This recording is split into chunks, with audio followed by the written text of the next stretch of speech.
Welcome back to the IU427 garage, everybody. Today I'm working on the coupe. I'm actually working on panels, which on the coupe can somewhat seem like an unending job because there's just so many panels. But come right back, I'll show you what I'm working on and introduce you to the latest roadblock.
So here on the coupe, the previous builder of this car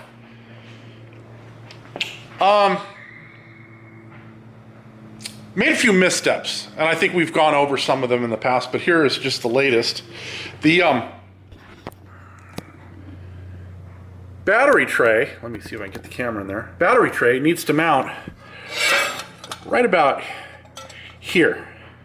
And you can see the battery tray is right now on top of the brake line that was run across the cross member in the car. So if I take the battery tray out of the way here, I don't know if I can get it out there. There. The actual brake line was right here, right down the center of there. Now, I could leave it there, but then what I'm going to have to do is I'm going to have to make spacers to bolt the battery tray down, which at this point might be less work than having to redo that entire brake line, because the brake line is too short. I've just moved it forward to see if it would reach down to go to this lower area and fasten to the front cross members, and it doesn't appear that it's going to be long enough. So my hand is kind of forced here. I'm going to have to kind of redesign the mount for the battery tray. Now it'll involve just using some longer bolts and making some spacers, and in the end it'll probably be just fine. But this is something that could have been avoided. I'm going to point this out for all of you first-time builders of any of the platforms, or cars just in general. If your vehicle, your car, comes with any sort of installation manual, and I believe we got into some of the pitfalls of the installation manual that came with this one last week, read it thoroughly. And when I say read it thoroughly, I mean cover to cover, back to front, front to back, over and over again before you start working on your car. Familiarize yourself with every facet of building this car, because some of this could have been avoided. These are stainless brake lines that I'm sure the owner wanted stainless brake lines because he saw a previous build that used stainless brake lines, and I could reproduce that brake line in stainless. But in order to order stainless brake lines, I'd have to order a roll long enough to do an entire car. And so to order, a 25-foot roll for a piece that's only about 4.5 feet long doesn't make good financial sense. Now, if the owner decides that that's what he wants, I'll do it. I don't mind doing the work. But at this point, the line's in, the brakes have been bled once before, and I'm assuming there were no leaks because I didn't see any residual brake fluid anywhere. Now, the brakes have to be rebled because we installed different reservoirs, which again, I don't know why the original reservoirs that the car owner wanted weren't installed in the first place, but maybe there was a change in plans during the build. So, I'm open to reasonable explanations why, you know, things are done in a certain manner. But I got here to the back of the car because I thought, you know what, since I'm working on panels and this is something that I can do, you know, a little bit each night when I get home from work, I figured I'd tackle this back area and get our drop box that I'm gonna mount in here all finished up. Like, I fabricated the box a while back because I had a customer that wanted one of these drop boxes, and so I figured if I was gonna make one, I'd make two. One for this car and one to send out to a coupe owner. And so I went to install that today, and I'm looking around for this panel right here. And I don't have it. I don't have one panel in all of the parts that I got with the car that would fit this area. It's a pretty big panel. Now I can make this panel, and if we can't come up with the panel, that's what I'm going to be forced to do. But you can see it's already been drilled. So we know the panel came with the complete kit when it was delivered, and it's not here. So where is it? Well, I'm assuming it's with the gas pedal. I'm assuming it's with the accelerator cable. I'm assuming it's with all the other parts that we haven't been able to come across, and all the hardware since we've started this build. And you know, I don't want to keep harping on this, but at some point you just got to say to yourself, Jesus, where'd all the parts go? I mean, the guy had to have this all contained in one garage when he was working on it. It's not like this was a big shop. This was a guy working on it in his 2-car garage or 3-car garage, building this car for the car owner. So where did the parts go? So I've got to call into the owner right now. And we're going to see what we can, you know, find out. Because I had a call into him last week about the accelerator cable, and I think he just finally gave up and said, well, you know what, screw it. We're just going to order a new throttle cable or throttle pedal, and that's what we did. And I've started on that. I've got it, our second one now. And I'll go over that real quick in a second. But we're on our second gas pedal, basically. This one looks as though it's going to work. The one that we had in there previously was this low car one, and I think it would have worked. The problem is that I don't know where this thing came from. I think it came from a Mark II I was working on. But there's just so much slop in the bearings right here. I don't know if you can see that movement, but that translates to almost 3/4 of an inch movement at the bottom of the pedal side to side, and it's just unreasonable. It's too much slop in that pedal, and so we opted to order a new one with a little bit different design, and hopefully, you know, over time that those plastic bushings in the new one will maintain themselves, and we won't have the same issue later on with this other pedal. The pedal is again, it's a low car or that type. I think this one came from Speedway, so it's their own brand.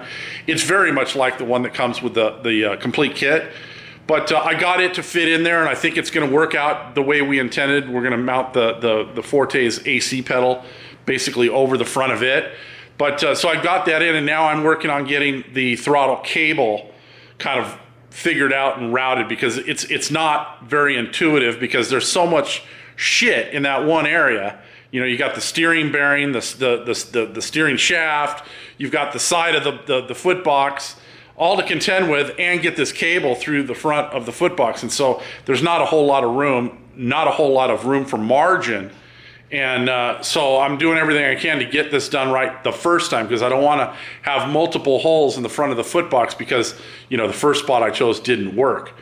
So I'm working on that at the same time, but I was really wanting to get this panel on the back done, because I think what I'm probably going to end up doing is dropping the fuel tank back out of it, because whatever paint was used to paint this gas tank is just flaking off. I mean, look at that. That's just my fingernail. Look. So there was no prep done before this was painted. It was just painted with probably some rattle can paint. And let me give you this warning. Even if you're going over an existing painted surface, because that tank is painted gray before it leaves the factory. It's aluminized on the inside to resist, you know, corrosion, but on the outside it's got just a coat of gray paint on it. And and then it's shipped out. And so whatever contaminants it got on the paint, you know, after it was painted, are still on there. Nobody cleaned the tank. So I'm gonna have to basically scuff and prepare the surface to paint it black. I would have left it gray because honestly, the paint surface that it comes with is pretty rugged. I've never had the paint that comes on the tank directly from Factory 5 chip. So I don't know why it was painted for any other reason than aesthetics. But you can see, we haven't really done anything here. I haven't been setting stuff on it, but the paint is just flaking off in all these different areas. And, you know, it's not going to be seen underneath the panel, but it looks like shit right now. And so I think I'm just going to pull it out. I'm going to scuff it with a Scotch-Brite, get it prepped for paint, wipe it down with some acetone, and shoot a coat of paint on it just so that it doesn't look like this anymore. Once again, we're kind of working backwards, but that's just, you know, sometimes you just run into a vehicle or a car that you're building that's going to be like this, and it tests your every last nerve.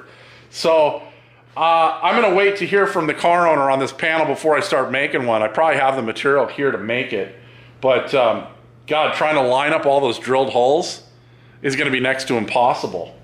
And if the panel's in existence somewhere, well, it sure would be nice just to be able to take the panel that's already drilled for that and pop it in there, don't you think? All right, so how do you put this panel in? First, make sure that you protect all of the bars that are in this area because this panel is tight. And if you don't know how the panel goes in and you try to force it in there, you're going to really scratch up the powder coat on your bars. So what you want to do on both sides, once you get something in there, now I'm taking it out and not putting it in because I've already pre-fitted. I've actually had to trim around each of the locations where the bars are so it'll fit flush down on the chassis. Reach in and then you're going to bend it up so you can get it up into this position. You're going to do that on both sides. So let me get the other side in the same position, then I'll show you how it kind of folds up and pulls out.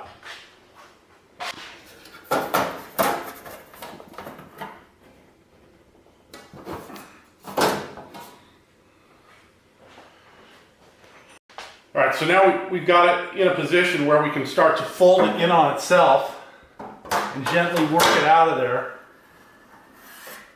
So now I can pre-drill all the holes that are going to need to go in there for it to mount, and then I'm going to dress all these areas where I cut it so that they're nice and smooth, because you can see I had to do this with just hand shears and they're pretty ragged. So I'm going to come in here with a file. I'm going to clean all these areas where I trimmed it.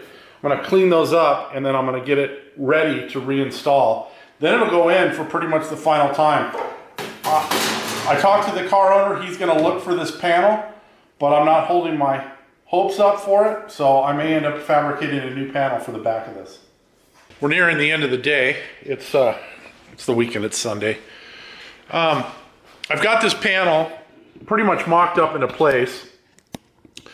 Having talked to the owner, he's going to be looking for that panel and finding out if it's at the previous builder's shop or garage. But we've got it pretty much sitting flat. Now, I haven't drilled any of the holes here across the back. I'm going to wait until I've got the other panel in place so we can drill holes all the way through both panels and into the chassis for that.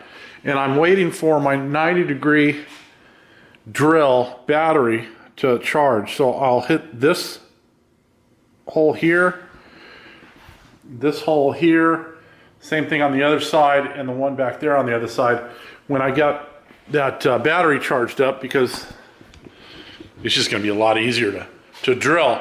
But I did get some parts. The owner dropped these off Friday?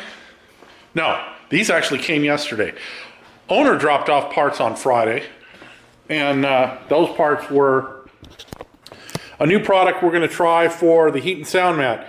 The fat mat that we've used for years has just about doubled in price in the last year.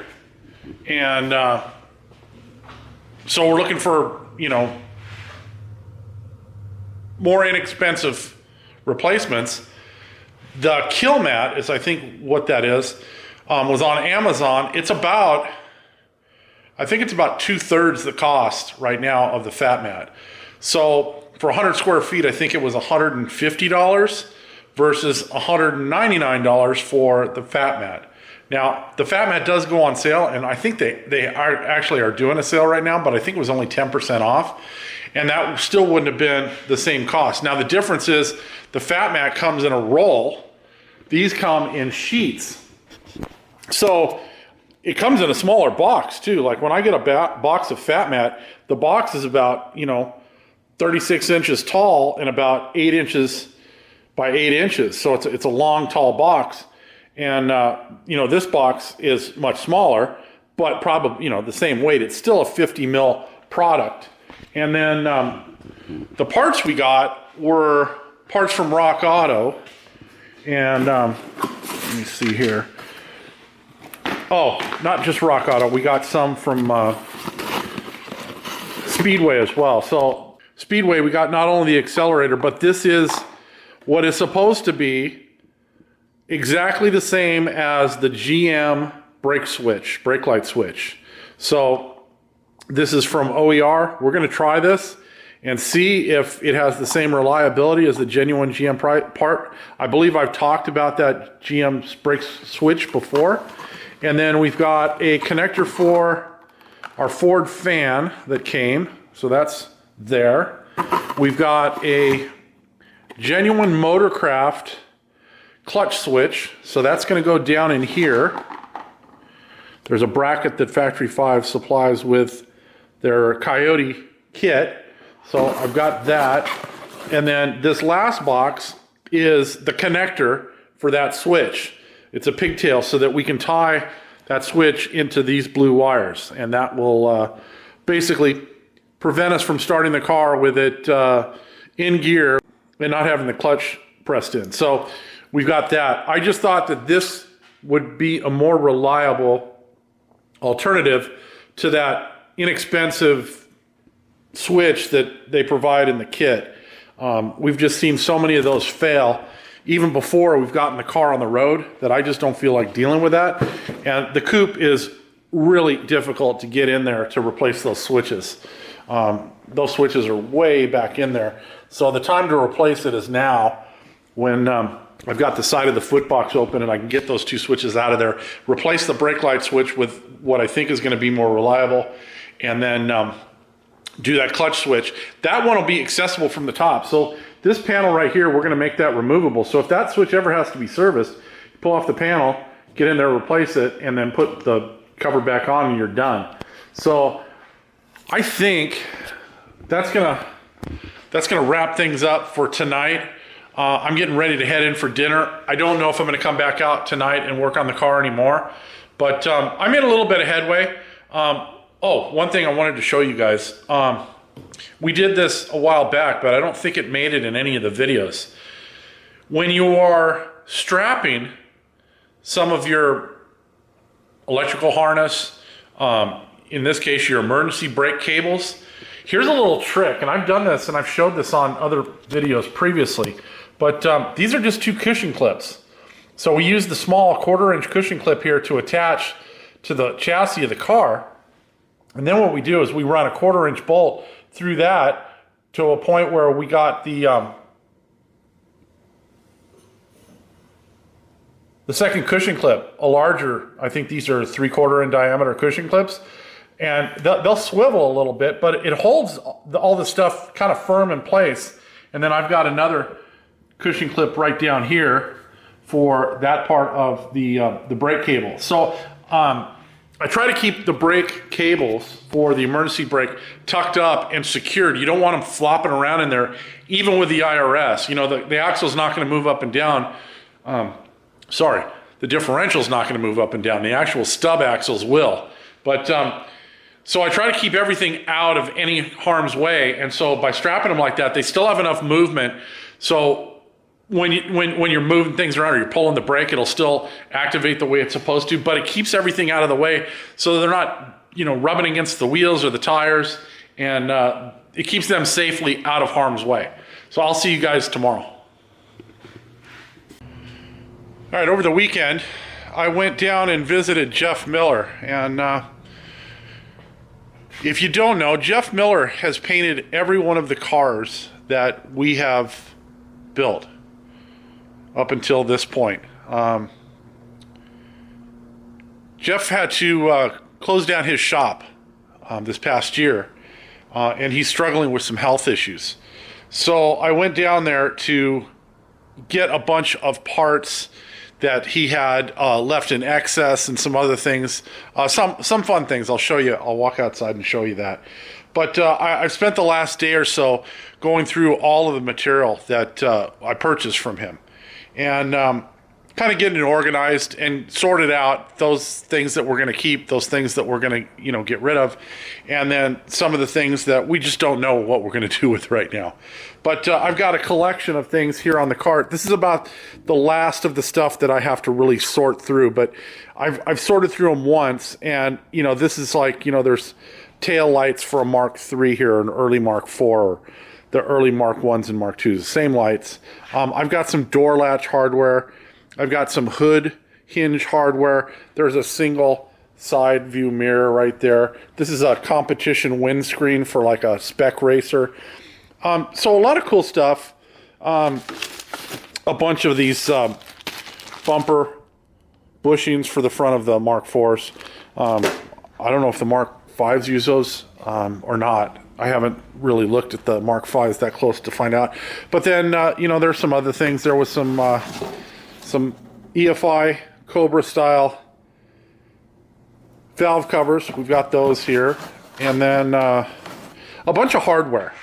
The hardware is always useful because, those things that Jeff uses, obviously we use here. And he had a bunch of these parts bin kind of drawers. And since they were in a body shop, they're really dusty. They're really dirty. I think I'm going to spend some time when I have some time and then just go through and clean these, and I'll probably put them back in use.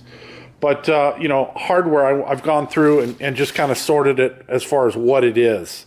So we've got some sheet metal screws and more sheet metal screws and spacers and windshield trim pieces right here. This is all stuff that Jeff had in his shop, so that if you showed up the day to put your body back on, your finished painted body on your car, and you forgot something or you're missing something, generally Jeff had it. And he would just say, oh yeah, here, we'll put this one I have on your car now, send me or drop off yours when you find it, or whenever. So I've gone through, and most of the stuff hardware-wise I've already put back into our inventory here. So you can see the benches over here are just a mess because I'm sorting through everything, and some of the stuff is just miscellaneous, and so I'm having to check the size, thread and pitch, all that kind of stuff before I bag it and tag it. So I'm putting stuff in bags, and then I'm marking what they are, because a lot of this stuff I have, quite a bit of this type of hardware already, and so I'm just going to bag it up, mark it so I know what it is, and then put it away, and then if I run low in my hardware bins over here, then I'll replenish them with the stuff that we got from Jeff. So you can see there's just bags of stuff everywhere, and I'm just marking it and setting it aside until I can figure out where it's going to go temporarily. The last thing I'd like to ask you for is say a prayer for Jeff. He's struggling at this point. This is one of those life-altering things that he's going through that none of us are going to be able to understand up and until we're going through something like this. So please keep Jeff in your prayers. I'm going to start working on the battery tray because I want to get that thing squared away, get the brake line put back into place, and get that kind of all squared away so I can get some more panels to the powder coater. But I think that's where I'm going to end the video for this week. I don't know what I'm going to be doing in next week's video. I had thought that I was going to be working on the accelerator cable and all the stuff that kind of went with that, and then I got kind of thrown for a loop when I was missing the back panel for the car, and so that kind of threw a wrench in things. So I don't know where I'll be or what I'll be working on next week, but if you're enjoying the content, please do the like, the share, the subscribe, all that kind of stuff. We'll see you next time. Have a great day.